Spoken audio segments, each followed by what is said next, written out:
One evening, Percy was bringing empty stone trucks from the harbour. He was tired of his quarrel with Thomas and wanted to be friends again. He had had a good day and was feeling extra pleased with himself. He was so busy thinking how he would tell Thomas and Toby about his expert handling of the trucks that he forgot to keep a good lookout. Too late, he saw a broken branch hanging over the line straight in front of him. "Oh, he groaned. He tried to stop, but his brakes wouldn't hold him. "Ouch!" he exclaimed a moment later.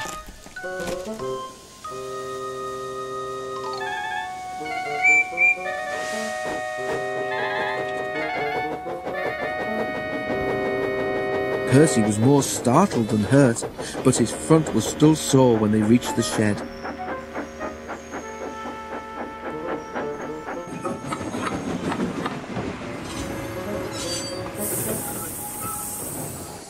"It's your own fault," said Thomas unsympathetically. "You should keep a better lookout. I've no patience with you."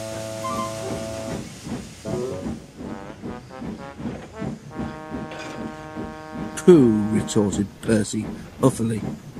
He forgot his good resolution and talked to Toby for the rest of the evening.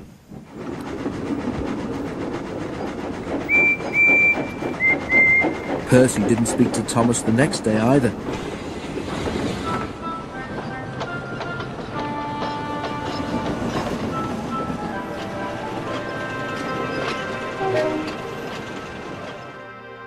"I say, Toby," he said in the shed that evening, "what's a drip, do you know?" Toby pondered. "It's when rain comes through a hole in your cab and fireman hasn't got time to mend it," he decided at last. "That's silly," objected Percy. "I heard a boy on the platform call his friend one this afternoon. I'm sure he couldn't have come through a hole in my cab," he added earnestly. Thomas was tired of being ignored. "That's different," he interrupted loftily.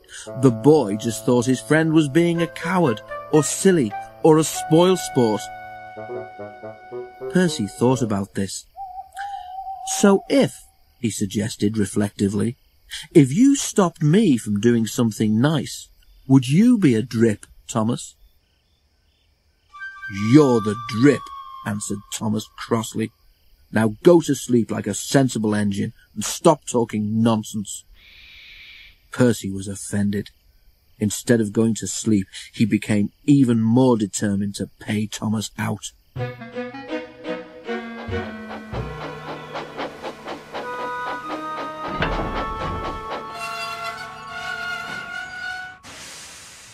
Next day, Henry's train was late at the junction.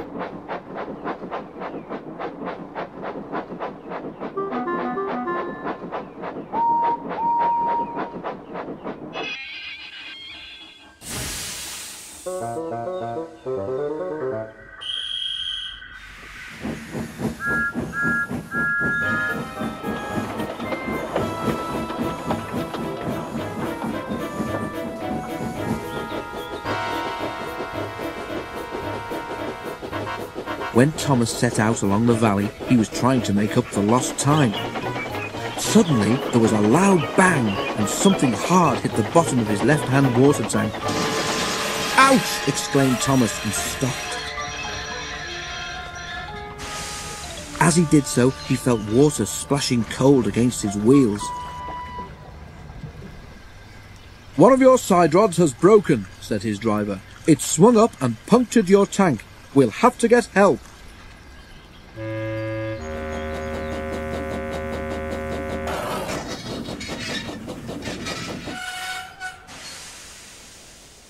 At Farquhar, Percy was shunting.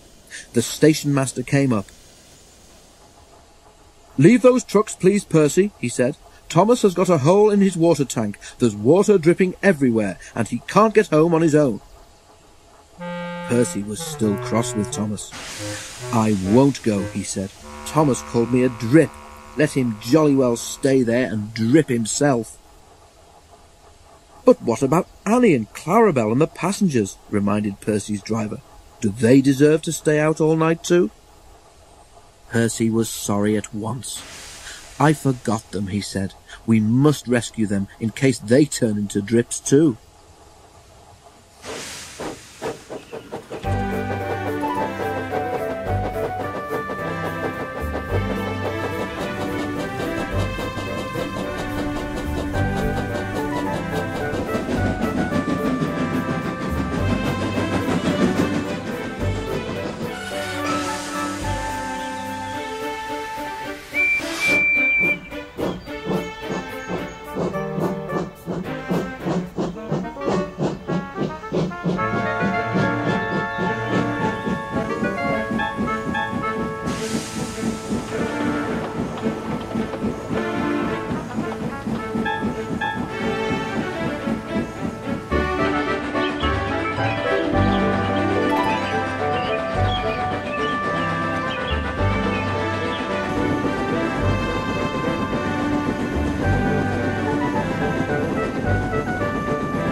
Everyone was glad to see him, and the passengers thanked him for coming.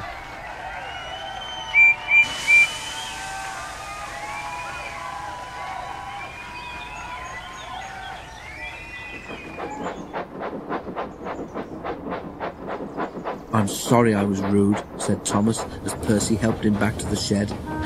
"That tank of mine turned me into a bigger drip than we expected, didn't it?"